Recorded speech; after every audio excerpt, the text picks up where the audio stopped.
Pai do Senhor, meus irmãos, sejam bem-vindos ao nosso devocional. Hoje é dia 20 de maio, terça-feira. Que Deus, o Senhor, nos abençoe, nos ajude na nossa caminhada neste dia. Queridos, estamos lendo aqui Atos dos Apóstolos, capítulo 17, verso 31. Porque determinou um dia em que julgará o mundo com o rigor da sua justiça, por meio do homem que para isso estabeleceu. E quanto a isso, ele deu provas a todos, ao ressuscitá-lo dentre os mortos. É, esse verso aqui, ele está debaixo da,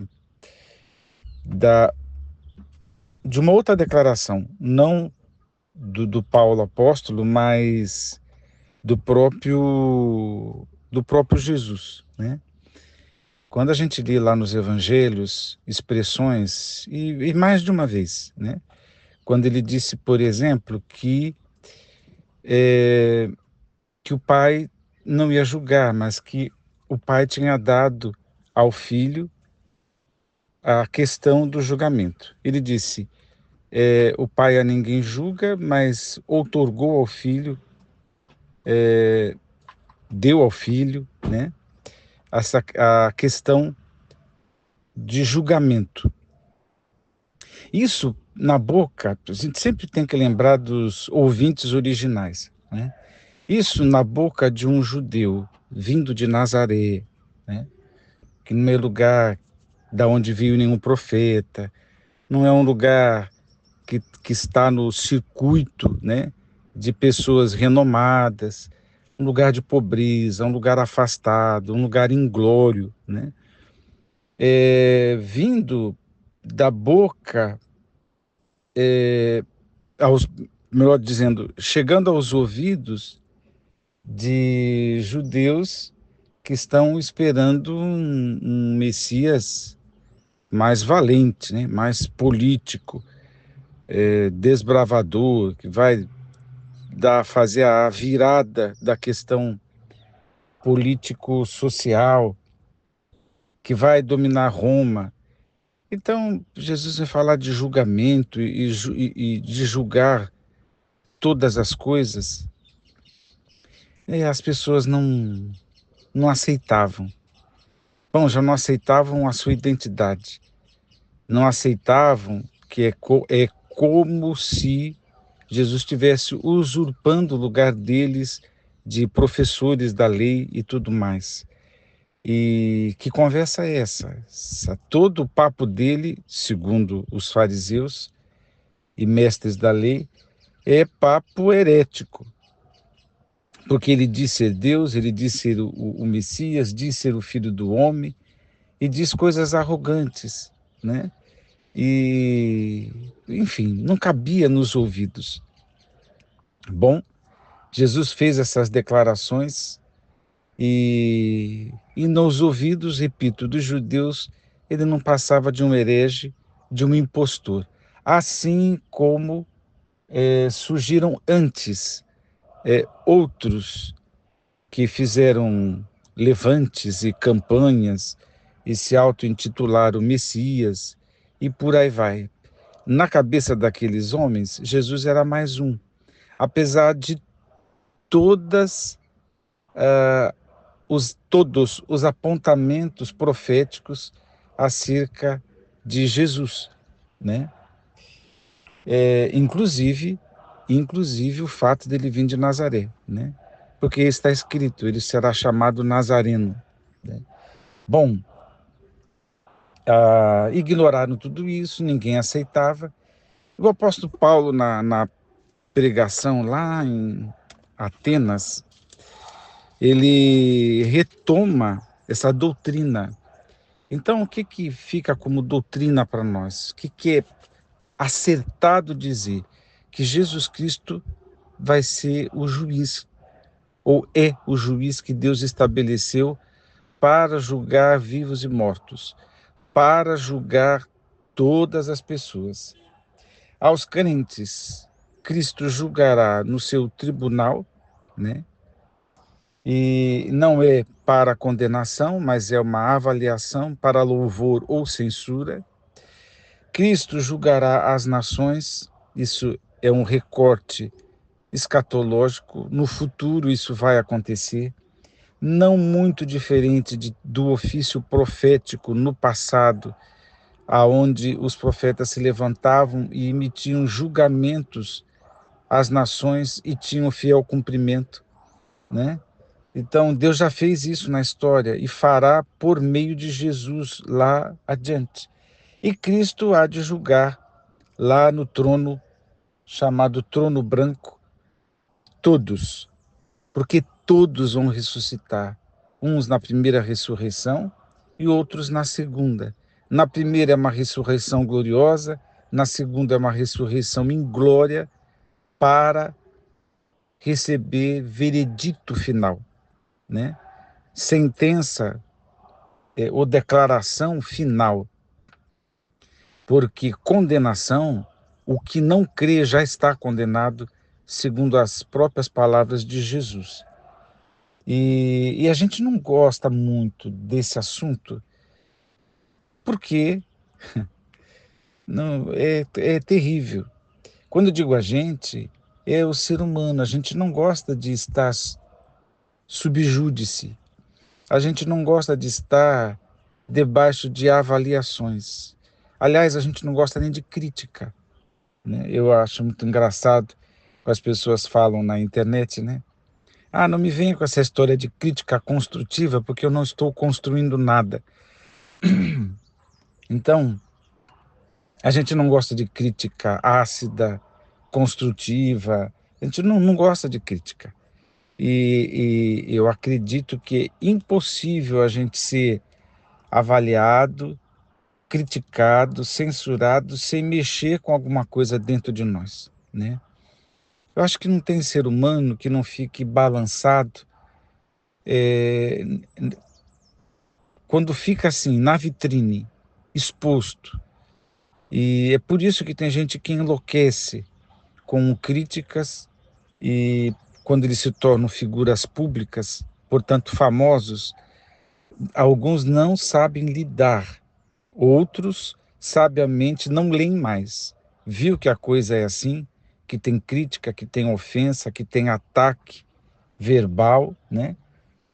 Então nem vem mais, nem leem mais essas mídias que é para não se aborrecer. Outros entram em depressão, que aquilo que é um ponto, às vezes até no meio de tantos elogios, a pessoa não sabe lidar. Mas aqui não é a questão de saber ou não lidar com críticas e também raciocinar que todos nós estamos debaixo de juízo, né? A questão que o apóstolo Paulo está argumentando aqui é mais profunda, porque ele diz no verso anterior que Deus não levou em conta a falta de sabedoria que ele se refere é gerações anteriores, né, que se prostraram aos ídolos. Ele está falando do paganismo de uma forma em geral. Ele diz, Deus não levou em conta essa falta de sabedoria, mas agora que Cristo se manifestou, ele ordena, ele dá ordem, é mandamento, não é opção. Ele ordena que todas as pessoas em todos os lugares, portanto isso aqui é universal, né, cheguem ao arrependimento. A questão aqui é o apóstolo está pregando, está dando um sacode, gente, se arrependa, porque o juízo vem aí. Deus ordenou que se arrependam, porque o juízo está certo. A condenação para aqueles que não creem está certa. O mundo está perdido, está certo. Mas aqui é a palavra de esperança. A ordem de Deus é essa, que cheguem ao arrependimento. Se arrependam, porque Deus já determinou um dia, né? Então, esse dia vai chegar. Um dia em que julgará o mundo. Como eu falei, a salvação é universal, esse julgamento também é universal. Com o rigor da sua justiça, e a gente nem sabe dizer direito o que é isso. Mas pensa em um juízo onde ninguém vai poder dizer, fui enganado, né? Não, me passaram para trás, não me trataram com juízo, não. Todo mundo vai sair de lá consciente de que foi merecido, né? Porque é um justo juízo, é um rigor de justiça. Como é que Deus fará isso? O apóstolo Paulo está dizendo, por meio de um homem. E aí ele lembra a menção do Filho do Homem, a maneira como Jesus era chamado, que para isso estabeleceu. Como eu disse, o juízo é certo, o juiz já foi convocado, tem nome, né? É Jesus Cristo, Senhor, que está assentado à direita de Deus, tem endereço, né? E aí, Osmar, como é que eu vou acreditar? Assim como os judeus ouviam Jesus dizer, o Pai a ninguém julga, ele deu ao Filho julgar. Isso aí não cabia nos ouvidos dos judeus. E não cabe hoje no ouvido dos politicamente corretos e no homem nas suas pretensões de modernidade, de avanço tecnológico, de avanço e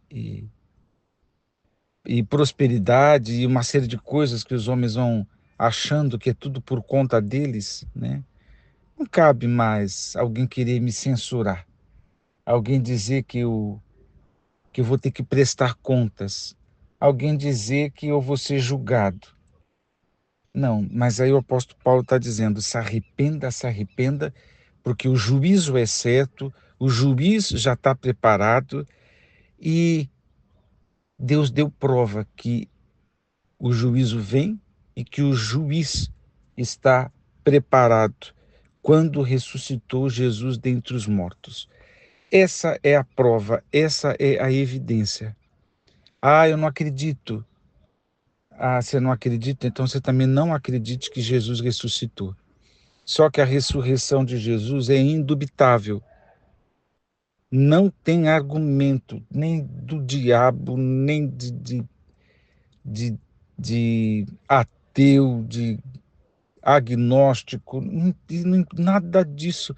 A prova é irrefutável. Os registros são dignos de confiabilidades. Jesus Cristo ressuscitou. E esta é a prova de que será o juiz de toda a terra, né? E esse é o argumento para que todos se arrependam. Não posso falar mais do que isso, porque é isso que o apóstolo Paulo disse. Vamos orar. Pai eterno, que o nome do Senhor seja engrandecido. Nos ajuda, Senhor. Nos ajuda a compreender estas coisas para que sejamos sensatos e vivamos uma vida sóbria e que sejamos frutíferos, que sejamos humildes, fiéis a Ti, porque o juiz está vivo e há de julgar tudo e todos. E Deus bendito, abra os olhos de muito mais pessoas no dia de hoje para que creiam e se arrependam. Assim, Senhor, também põe o arrependimento no nosso coração, todos os dias. Oro no nome de Jesus. Amém.